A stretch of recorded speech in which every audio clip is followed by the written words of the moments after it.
You're listening to Parasearch Radio. News, views and reviews from the world of the paranormal from across the UK and beyond. Find us on Facebook, Twitter and the World Wide Web.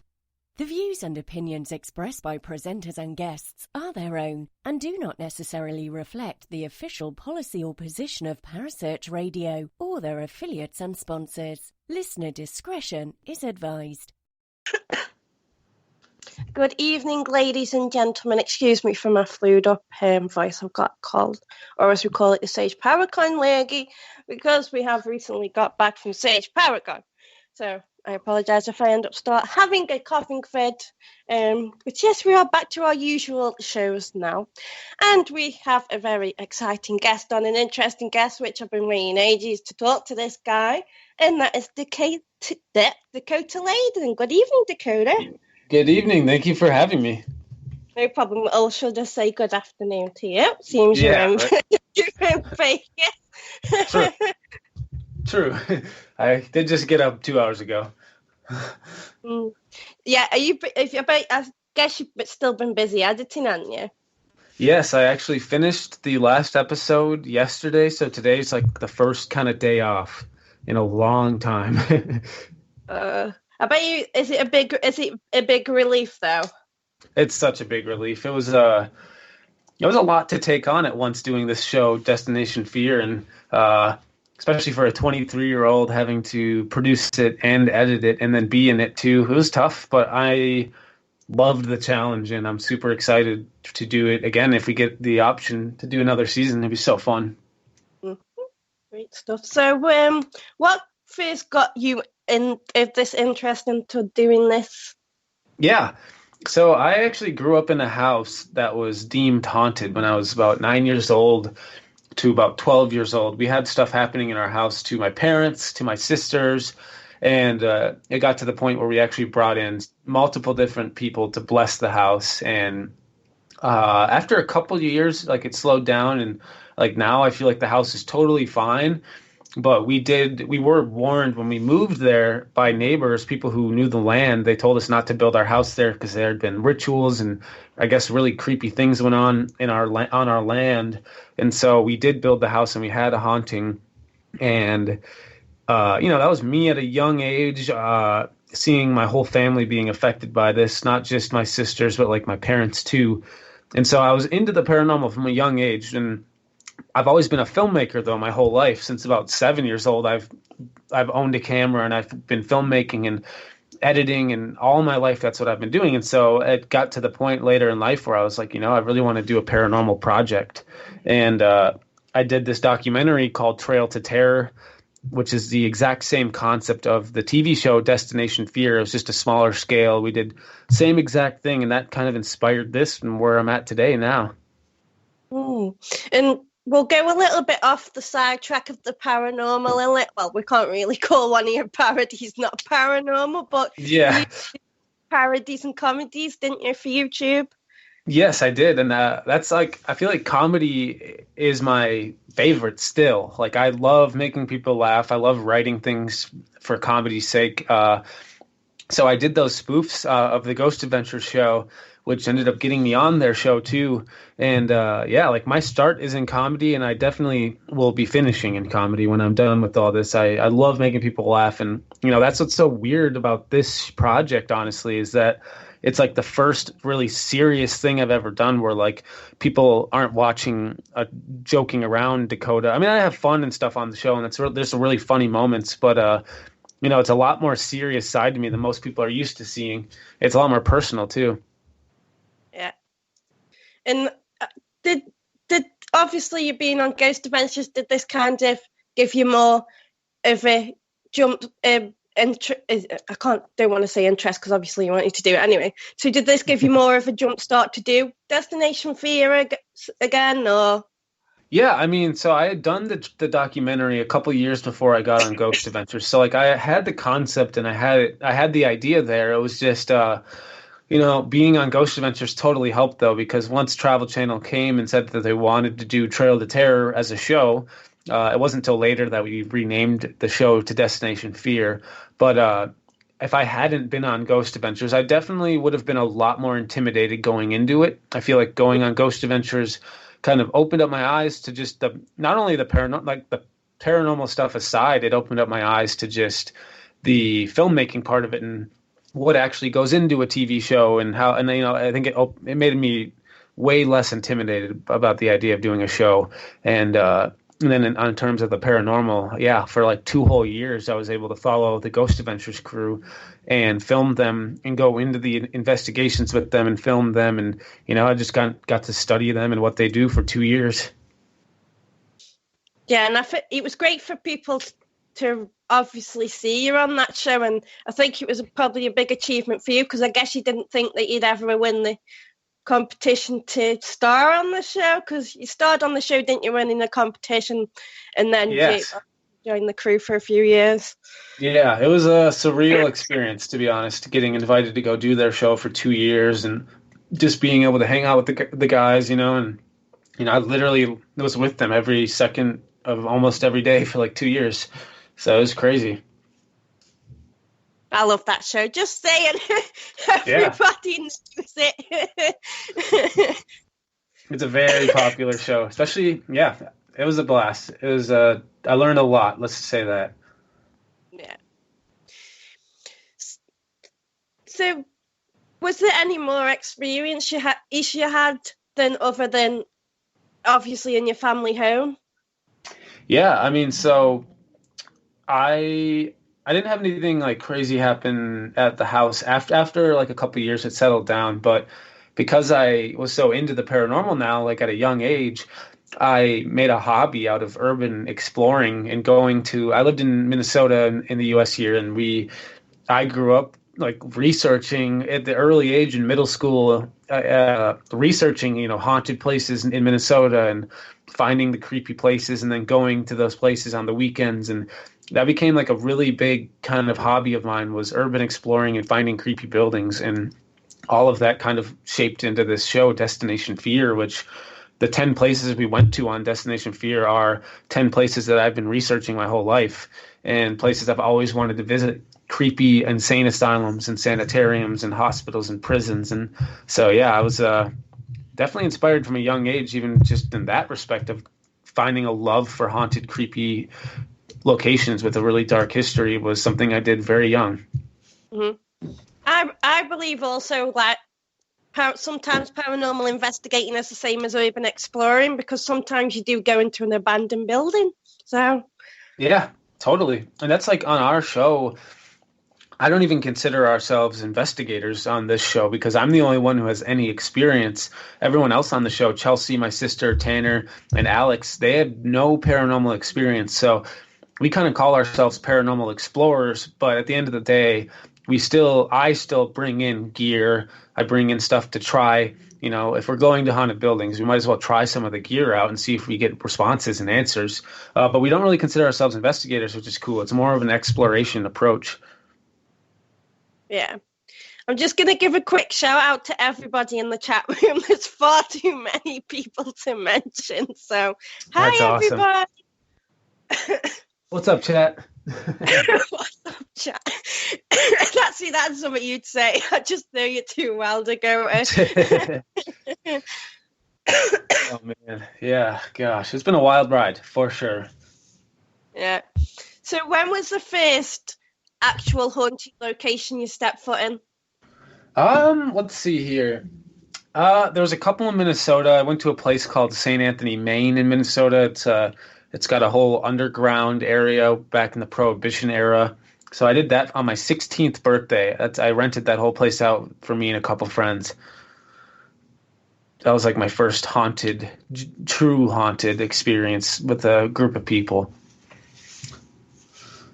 So, did you... See, I'm starting my coughing fit now. Apologies. Don't worry about it. I'm starting to lose my voice too. I'm catching a cold and I'm not even in the cold. Oh no. I'm passing through with Skype. Yes. It's advanced.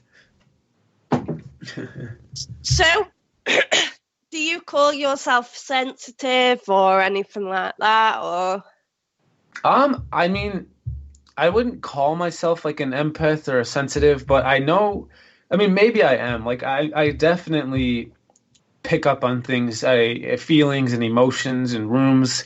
I've been able to verify that too with this show where, I'll walk into a room and just feel totally weird and off, and then a couple hours later, something crazy will happen in that room, and it's like, well, maybe I was feeling something. But just in life in general, I do consider myself like a sensitive, where I'm really good at picking up on how people are feeling and reading people just by looking into their eyes. And like, I definitely consider myself like a sensitive person just in general outside of the paranormal too. Oh, interesting. That's how it starts sometimes. Yeah. And obviously, what a great haunted city you live in, Las Vegas. So yeah, I know, right? I definitely live. Vegas is interesting. I moved here last year, and it's been fun. So I know this is probably going to be a really hard question for you, but how many haunted locations have you actually investigated? Oh man, I mean, with the Ghost Adventures crew, I think I did over like 35, and then with this show, we went to 10 places, and then with the documentary, I went to 5. And then before that, I would say another like 10, so probably like 70, 60 places. Wow. Yeah. You don't really count though, do you? Because you go just to so many different ones, and so many are unique. And Yeah, and like with Ghost Adventures too, I never really investigated. Only one episode I really asked a question or two. So like, I don't even consider them investigations. I was with them, but I pretty much was just like a real-time viewer. I was operating camera and just kind of experiencing it with them and letting them investigate. And even on this new show, I guess you could say we investigate a little bit. So like, yeah, I don't even know how many I've been to though, how many haunted locations. Definitely too many to count, but it's a good problem to have. So we'll go take a bit of a sidetrack, and because we've had a few questions through the chat room, so I'll read them out to you, Dakota, if that's okay, and you can answer them. Yeah, awesome. So the first one is off Sophia. She asks, was there a location that you wanted to go but didn't get to go? Yeah, well, there's a lot of places I still want to go, even in the U.S. alone. But I mean, I would love to go to Europe. I would love to go to the U.K. I haven't gotten to go there yet, but that's a big goal of mine. If I'm able to, in a future season, I would love to do a Europe season. And in the U.S., though, there was one hospital that we got access to. I'm not going to say the name just out of respect for the owner because he's a really nice guy, but we got approval. It was a hospital that's never been on TV before, and it was tons of haunted stories, and it was one of my dream locations. And it's in Kentucky, I will say that. And the owner basically pulled out last minute just because he was really worried. He said he already has a problem with people breaking in. And so he's like, if this goes on TV now, like even more people are going to break in, and I just can't have that. And so I totally understand why he didn't let us, but I was super upset because I wanted to go there so bad. It happens quite a lot over here as well, so I feel your pain. Yeah, it's tough. But I think what's worse for me, honestly, than getting rejected is finding out that like a place I've always wanted to go to has been torn down. That's like, I literally, like, every time I hear about like an asylum or a sanitarium or a prison that's been torn down now, I get like sad. Like, it just bothers me. I'm like, no, history. Like, Yeah. I wanted to see that. Yeah, I don't know if you get it over there as lot as we do, but we do have like loads of asylums they knock down and build houses on them. And, yes, it's just like, we have asylums here that get turned into apartment buildings where I'm like, they don't even like tear it down. They just renovate it. And I'm like, really? People are living in an old insane asylum all the time? That must be so scary. But I guess if they don't believe in it, then like, and then when something happens, they'll be calling someone like you. Yeah, wait till you hear voices. Let's see. Another question. This one's off Lori. She says, what is your favorite equipment to use?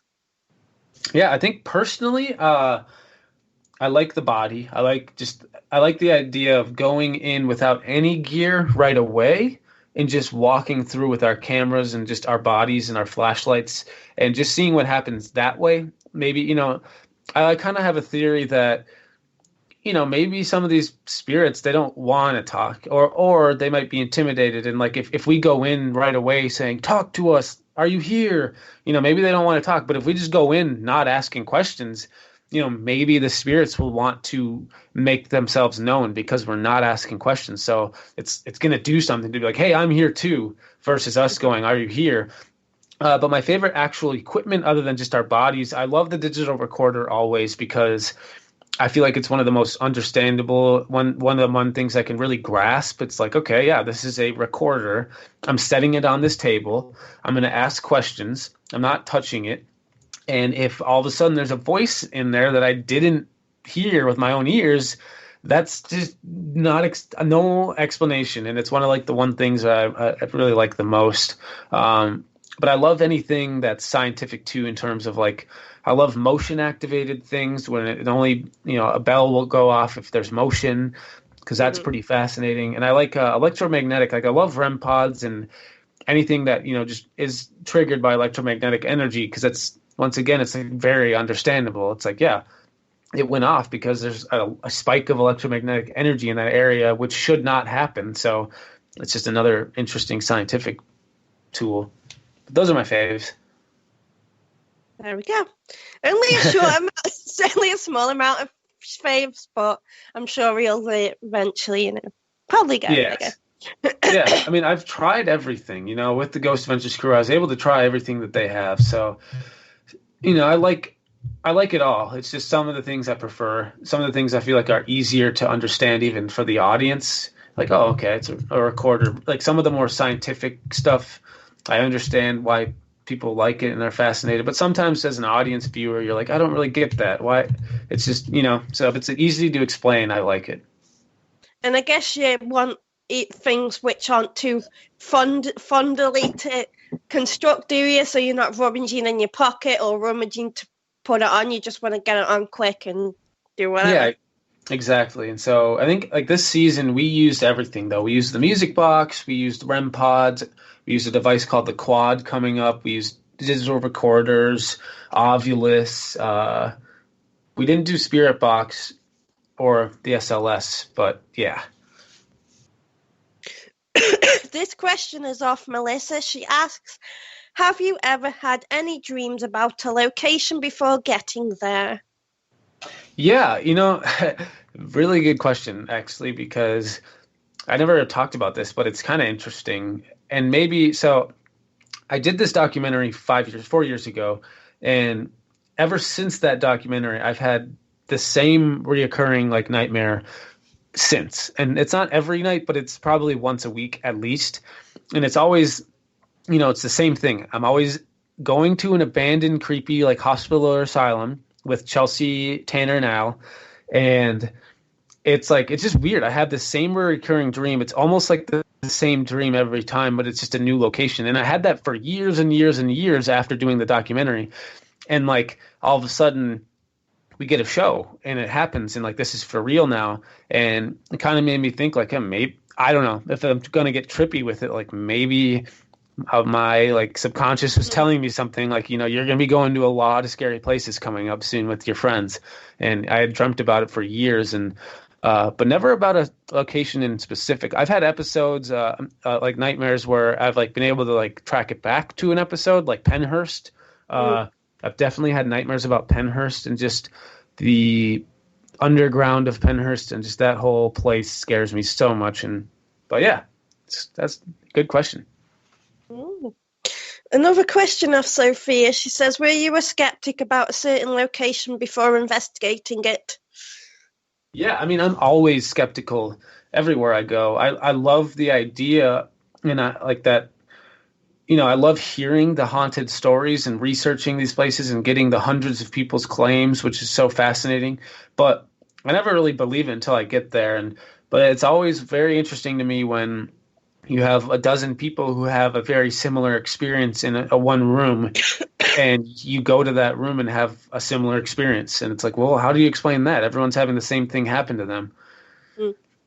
But definitely I try to stay skeptical all the time, just for the viewers too, you know.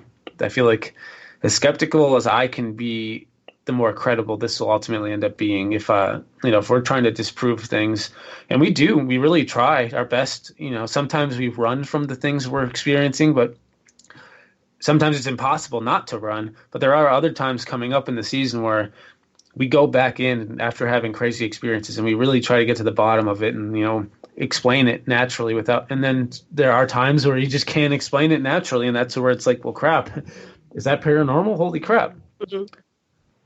I guess it's a reason to go back though sometimes if something really like interesting or intriguing happens, because then you're like, right, coming back, that's it. Yep, I definitely, just aired over here one of our third episode, and that's a location I would go back to for sure. I have too many questions now. Oh, it always happens, doesn't it? Though. Yeah, seriously. But that's why we do it, because sometimes there's more questions than answers, really. 100%. So we shall obviously move on to your show now. All right. So obviously, because a few of us are in the UK, and not too many spoilers, because unfortunately, obviously, we can't get it yet. So What if nobody knows who's not like me, follows you on social media? What is the main purpose for Destination Fear? What is the main pitch, did you say? Purpose. Oh, yeah. So I wanted to do a road trip. You know, I always had this idea from a long time. Like, what if we did a road trip where, you know, instead of going to one location and going home, you go to 10 or 20 and you do this one crazy continuous road trip, nonstop paranormal encounters at some of the craziest places in the country. And, you know, the purpose was more of a psychological experiment to see what happens when you put your mind and body through such traumatizing experiences. And so, you know, one of the cool elements about the show is that I'm the only one who knows where we're going. I picked all 10 of the locations, and I'm bringing Chelsea, my sister Chelsea, my best friend Tanner, and my other best friend Alex on this journey with me, and they don't know where they're going until about 20 hours before we get to each spot. I tell them, all right, we're going to this sanitarium, this asylum, this hospital. And so like I have tons of time to prep, but they only get a little bit of time. And, you know, we don't go home until it's all said and done. And it was a big experiment, you know. We wanted to test out the paranormal. So at every location, we would bring in gear and put things to the test after hearing about the claims. But the scarier part about what we did is about halfway through every night, as a group, we would decide the 4 scariest locations within that building, draw out of a hat, and then that's where you go sleep alone for the next 3 to 5 hours. And we did that every single night. So, you know, half of our nights are with the group and the other half is in full seclusion all by yourself. And I guess that's a good way of doing it, though, because some spirits might get a bit intimidated with, like, a group of you. So it makes sense, that bit.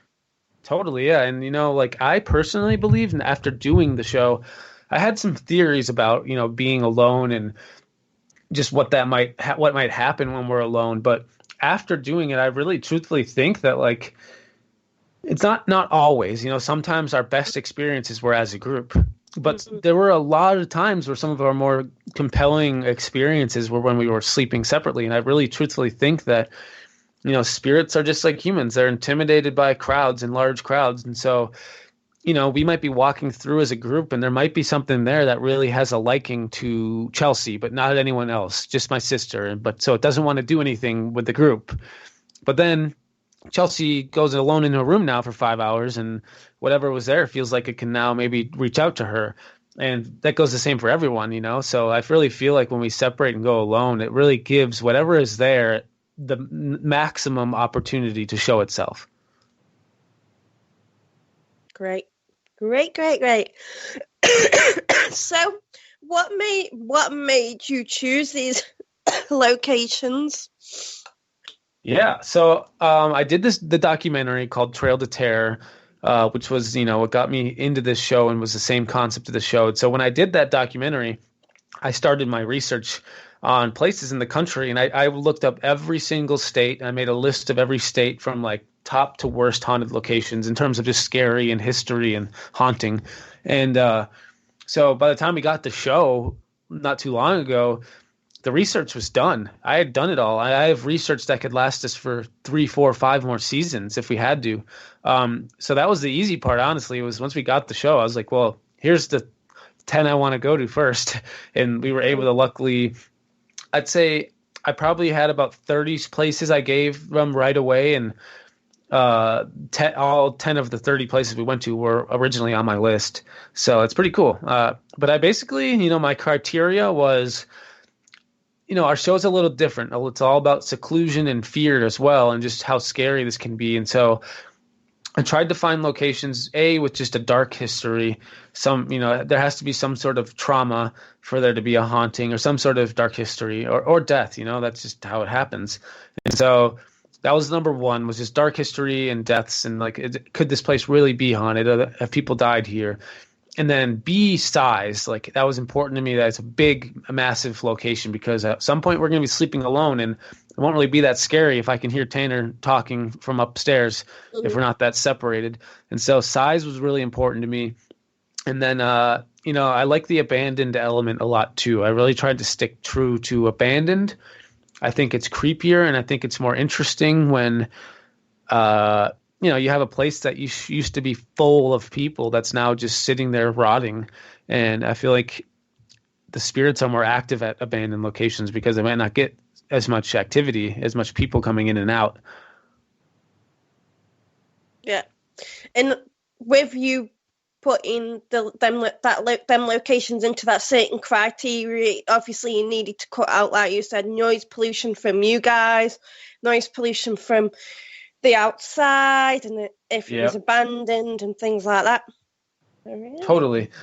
And one of the downsides to abandoned buildings is it is falling apart. So there are times you'll see when you watch the show that there are a few times where we hear a loud noise and we're able to oh, okay, it was just the building, thank God. But there are some things that happen on this season I literally have no explanation for, and that have kind of made me question everything. Was this because obviously was there some happenings in the episode where something happened and you're like, God, I wish that was the building and not something else? Yeah, every time something. That's why we truthfully try to debunk everything, because it's not even about debunking it for proof's sake, but it's debunking it for our mental health state. I really want to find out that was something, because I do not want to find out that was not explainable. And there were several times you'll see. I'm not going to give away any spoilers, but I can at least talk about the locations, because I think those are out there on the internet now, just the 10 places we went. But this last location, episode 3, called Sweet Spring Sanitarium, we had that happen where we had a very, very traumatic experience. And for about 2 hours, we tried to just debunk it. We literally thought there was someone else in the building with us. And so we searched the entire property, the entire building, and there was nobody. And, that really shook us to our core, the fact that we really couldn't explain what just happened, and we tried our best to. And so definitely. Yeah, I can understand where you're coming from with the fear factor and that, because I've tried to sleep in a haunted location in the dark, and put it this way, I didn't get any sleep. So, oh my gosh. It was just the bed was uncomfortable, and it was like the walls were closing in. So. Oh gosh. Yeah, we when we do this show, we're sleeping on the ground with sleeping bags. It's pretty disgusting. Yeah, and was it pretty cold when you filmed as well, or? Oh no, luckily it was May, June, so it was it's kind of the right when we started the trip, there were still some dead trees and trees with no leaves on it. But then by the end of the trip, everything was lush and beautiful. So yeah, we hit it at a good time. So luckily, we didn't have to deal with much cold. But one thing that was really weird was of the 10 locations, we had about 5 huge storms, which was just weird. Like half of the nights were during stormy nights, which was just kind of random and crazy. So I have to ask, what was the idea? What was the idea over using an RV? Was it kind of a road trippy kind of vibe, or? Well, I mean, so one thing about the show is that it is a continuous road trip. So we're doing one stop and then going from that stop to the next stop, from that stop to the next stop. We literally had less than a day to adjust from getting out of a building and then driving to the next one and already shooting the next episode. And so the RV was literally the only thing that made sense. It wasn't even about like the look of the show or anything. It was literally like, we need a big vehicle to travel us around the country, because once we start this thing, we're not going home for a month. And so we needed something kind of bigger and more comfortable. But yeah, like literally we were going nonstop. It was, people say like you can take home an attachment from some places, but we went to 10 places before we went home. So at that point, if there were any attachments, it's almost impossible to decide where it came from. Yeah. I don't know if you want to say, so did anything happen experience-wise in the RV after you'd done an investigation, or? I will say, I don't even know if it makes any of the episodes, but there were like several times where, I noticed a lot about myself change on this trip. I became really finicky, like any loud noise around me, even in the daytime, I was jumping and screaming, and I was on edge all the time. And so, we were in the RV many times where it's a moving RV. So definitely things are going to fall off shelves and stuff, like it's moving. But we had times where it would happen and it would just like, we knew what it was. We knew it was just the fact that we were driving, but we were just like, come on, like, can't we get a break? Like, I'm just scared all the time. But yeah, I thought about it a lot. I'm like, what if something's in the RV? It's not like you could just exactly ditch the RV and get something else. Right? Like, yeah, there's no getting rid of this thing. And yeah, it was so interesting. I think would have been an interesting little snippet in the show. So you're investigating the RV. Yeah, like, okay, what's going on? Oh, gosh. So there's some questions have come through in the chat room about your TV show. I wanted to leave them until we spoke about your TV show. So okay. The first one is off Tiffany. She says, how did you convince your sister and Tanner to do the show? How did that conversation go? Yeah, so so when we used to do the when I used to go urban exploring and going to haunted abandoned buildings, I would do it with Chelsea and Tanner and Alex. So it's something that we've all enjoyed doing our entire lives. So when I had the idea, it didn't take much convincing. It was more just like, the hard part was convincing them to sleep alone, because we had never done that. And it's actually funny, so the documentary was really when I convinced them, because that was the first time we had done this. And so Chelsea was visiting our hometown in Minnesota, and then she was going to drive back to Connecticut where she lived. And I had just had the idea for the documentary, and I was kind of telling her about it, but didn't really give her much. And then I offered, I'm like, hey, I'll drive with you back to Connecticut, and then I'll just fly home. I'll give you some company. But then I used that whole road trip with her to be like, hey, so I have this idea. And I the whole road trip told her about what I'm thinking for it, and like sleeping alone. And, she was terrified right away. Like, no, I don't know if I could do that. But the nice thing about Chelsea is she is a very competitive person. So if you make it a challenge, she will do it. And this was a big challenge for everyone. And so she took it on right away. Everyone was hesitant, but we all were excited to do it. And it's a paranormal TV show with a woman in, so I can't complain. I mean, I will definitely say the paranormal definitely needs some more women in it and just more representation. It is kind of unfortunate that you have so many shows that are just all males, I will say.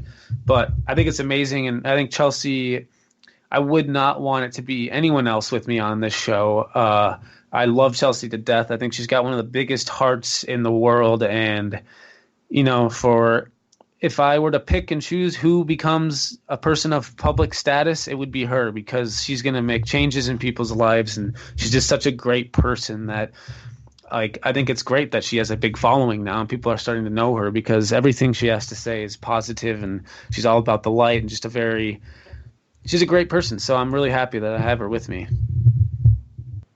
That's great.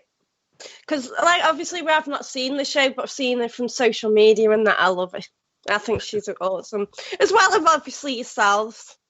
You know what also is cool about bringing her on is, like, yeah, I don't take myself too seriously. You know, I don't want people to be like, oh, Dakota's the leader of the group. He's the serious guy. Like, no, that's not me at all. I am the leader. I pick the road trip, but I like to have fun too. And having Chelsea there, really, you know, she can call. She's probably one of the only people who's comfortable enough being like, Dakota, what are you doing? Like, she'll call me out on anything. If she's not having it, she'll let me know. And I think that's awesome that, you know, it's like Chelsea really keeps me grounded.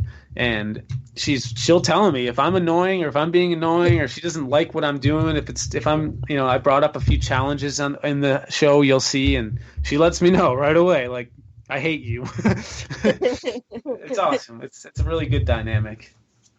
Yeah. Another question. This is off Lee. How's your experiences during ghost hunts with Chelsea made your relationship with your sister stronger?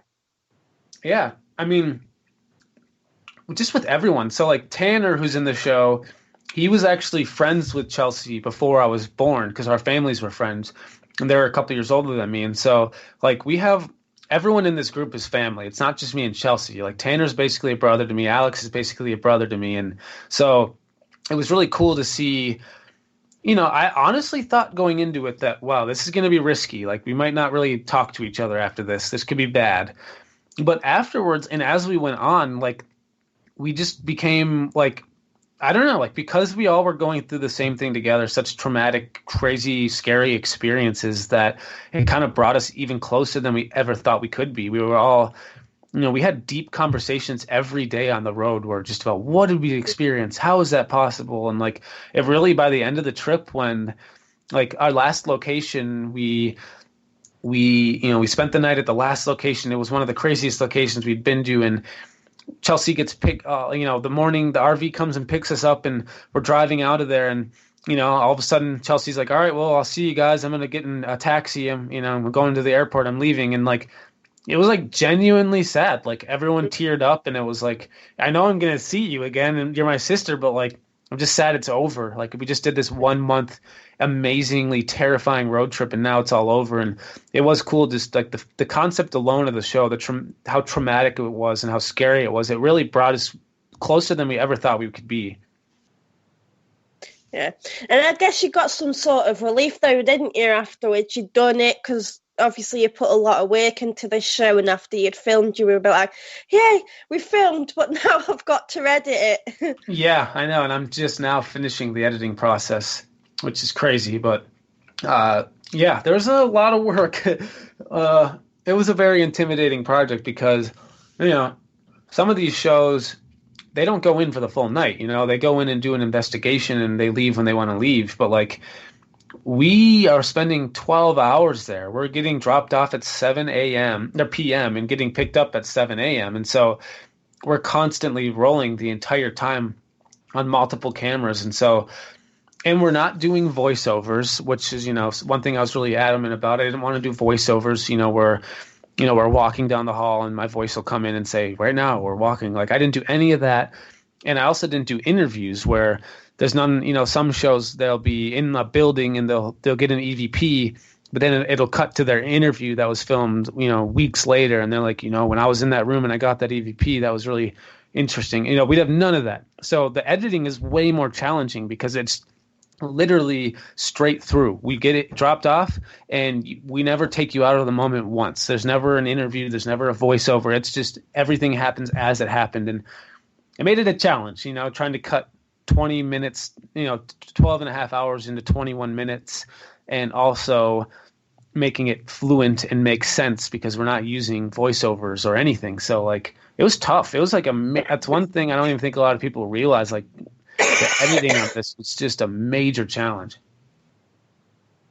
Yeah, because I guess you didn't have just like your investigate. Did you say you just had your investigation filming, or did you have more filming to put together of an episode? So every episode here it's 42 minutes long, and so we have about 21 of those go into the actual overnight at these haunted locations, and then the other 20 goes into just us traveling, setting up the location, the history. There's about 8 minutes every episode just on history alone, and then usually by the time we're about 20 to 21 minutes into the episode, we're just getting to the location. And then the rest of the 21 minutes of the episode is us in the location. And so I edit all the overnight stuff, the 21 minutes of every episode from the location. But then I supervise the edits on the daytime stuff. So I still get to see it and have my say. And but yeah. Another question off Melissa. She said, did you guys ever make any fun pit stops at places that were not haunted? Yeah, so when I first started the trip, I picked everything. I picked all the pit stops and the haunted locations. So earlier on in the trip, I had picked us to do some more serious pit stops where we're meeting with people who have something to tell us, or meeting with a historian who can tell us more. But later on in the trip, I purposely planned some more fun, lighthearted things just because I knew we were going to be kind of dark and down at that point, and it would be nice to do some upbeat stuff.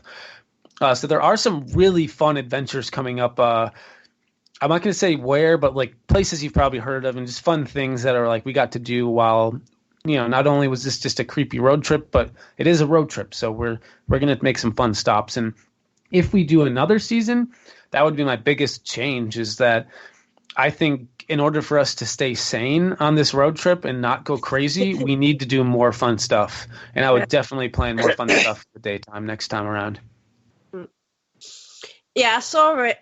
Someone posted, because obviously, like I said before, we can't watch it at the moment because we haven't got it over yet.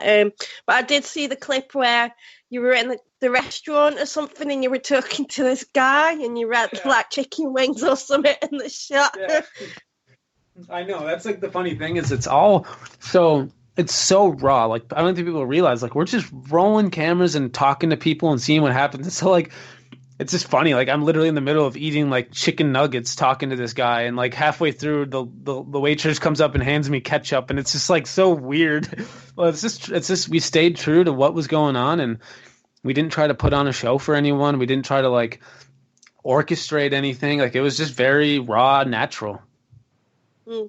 And from the clips I've seen, that's what I loved about your show, because not slating any paranormal TV shows or anything like that, but that's what I want to see in the paranormal TV show, is not too much editing. So you keep the fun things in, if you're randomly just eating and having a laugh. One cool thing I will say is that like our overnights, they're not all scary. There's some really funny scenes in these overnights that I made sure when editing to include, include the fun stuff. And there's just funny moments where we get scared over things that aren't scary, where, this won't give anything away, but like episode 2, I'm walking way too close to the wall and my butt like bumped up against a rail, and the railing went like 25 feet back.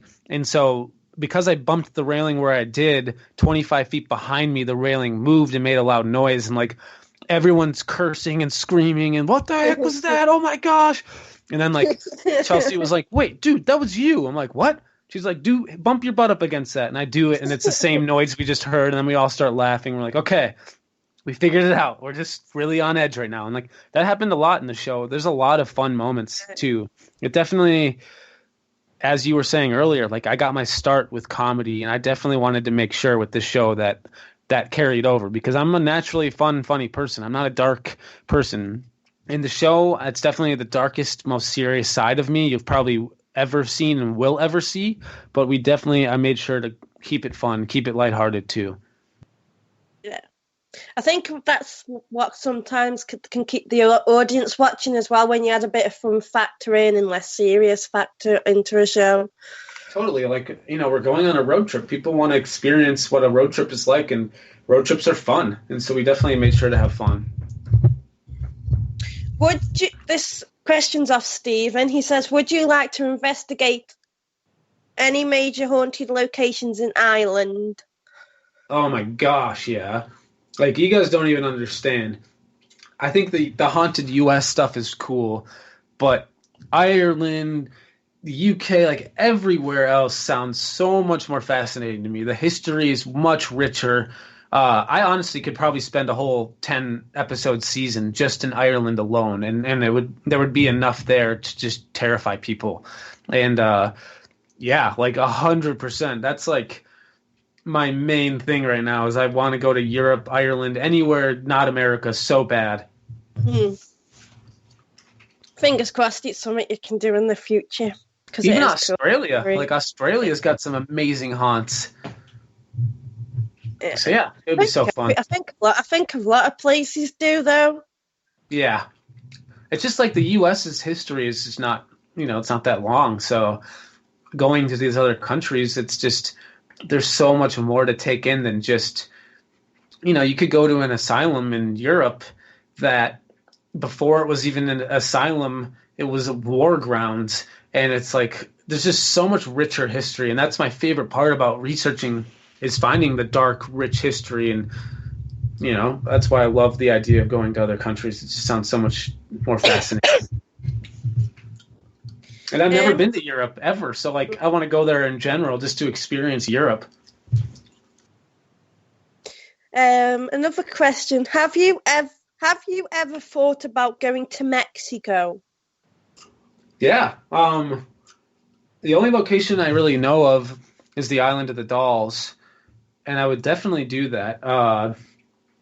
The hard part about our show, though, is that it's a road trip. So, if we do go to one place, the next location has to be anywhere from like 4 to 9 hours away, or else it won't be possible to bounce to the one place to the next place to the next place. So if we did do Mexico, it almost would have to be like a finale, but totally a good idea.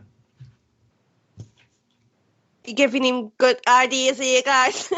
Yeah, this is some great ideas. My brain is racing now. Will you be doing any more vlogs? Yes, I definitely will be. The hard part is that, we used to do all these YouTube videos that I would edit, and then Connor, my other buddy, would edit. And right now, me and him are both full-time editing this show. So it's really, really hard to get to the weekend. And, most weekends I'm editing, to be honest. Like, this whole last 6 months, I didn't really take a break. So it is really hard if I get to like Sunday and it is a break day to want to like film a vlog and then edit that and just be like, am I really going to live in this chair all week and edit all week every day? So it is tough, but we are planning. My buddies Tanner and Alex, they've been learning to edit the last few months and they're picking it up fast. And so we do plan on doing a lot more vlogs for the internet and just fun stuff, fun road trip stuff, just to keep especially to keep the humor out there. I don't want people to ever think of us as like, oh, they're just the ghost people now and they're not, they're not funny like they used to be. It's like, no, we have a lot of fun. It's just sometimes on the show we can't always expose the fun side.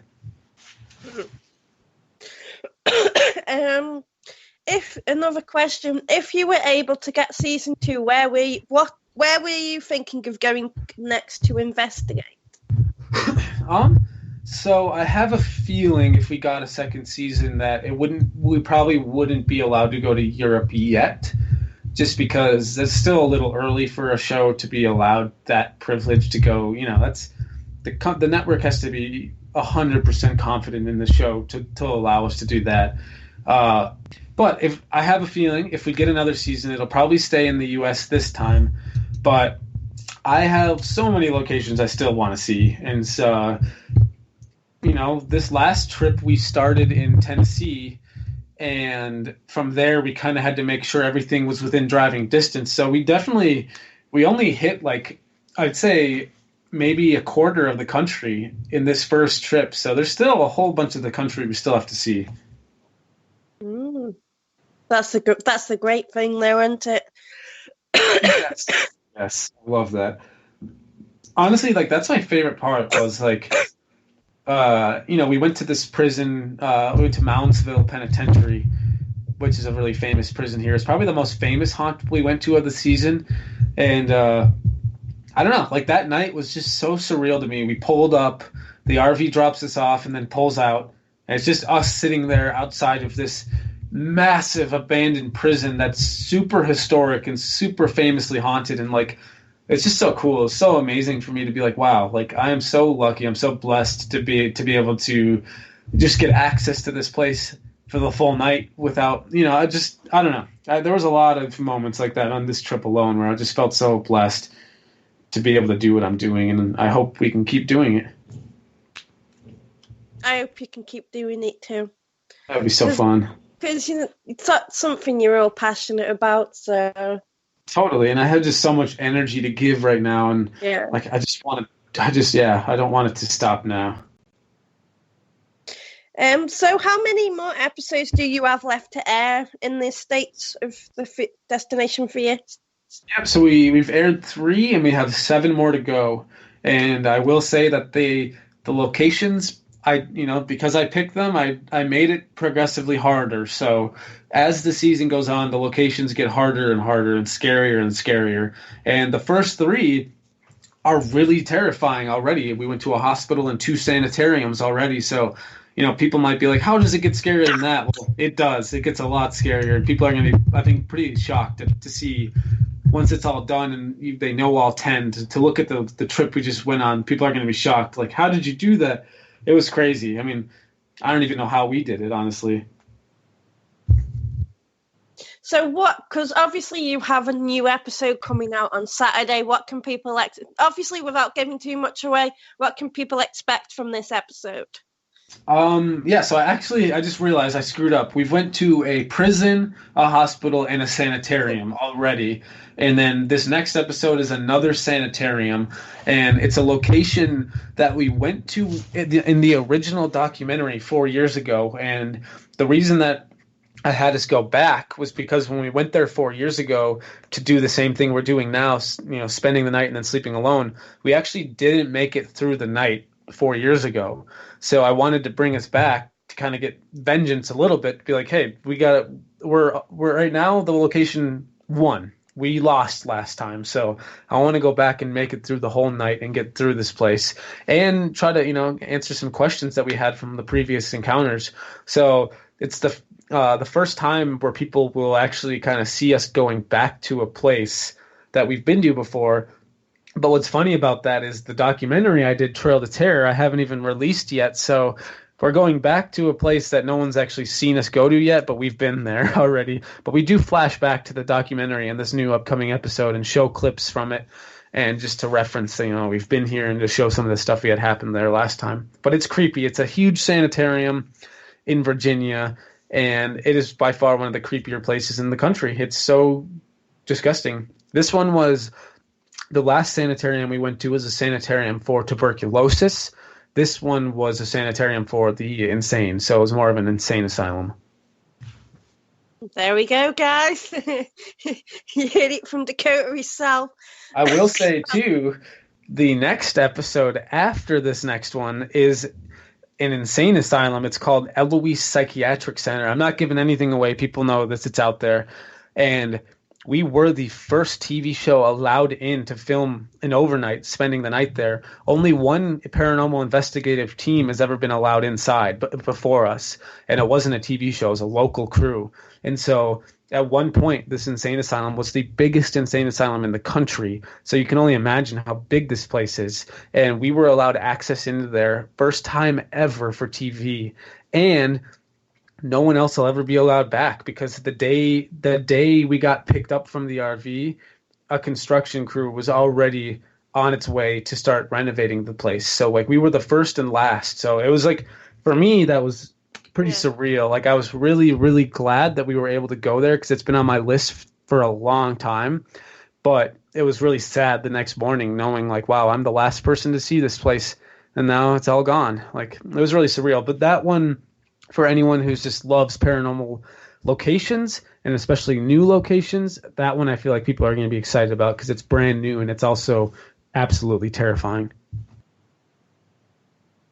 Great stuff. So we have a few people in the chat room asking, what are you going to be doing for your birthday? That's funny. I didn't even realize. I forgot it was my birthday till my mom texted me yesterday. I'm like, I don't even know. Honestly, it's coming up in what, 4 days? I don't even know. I'll probably just take a nice relaxing day and try not to edit at all that day and just really clear my head. Honestly, it's been like 7 months of just straight nonstop working. So I might try to have a life that night. Yeah.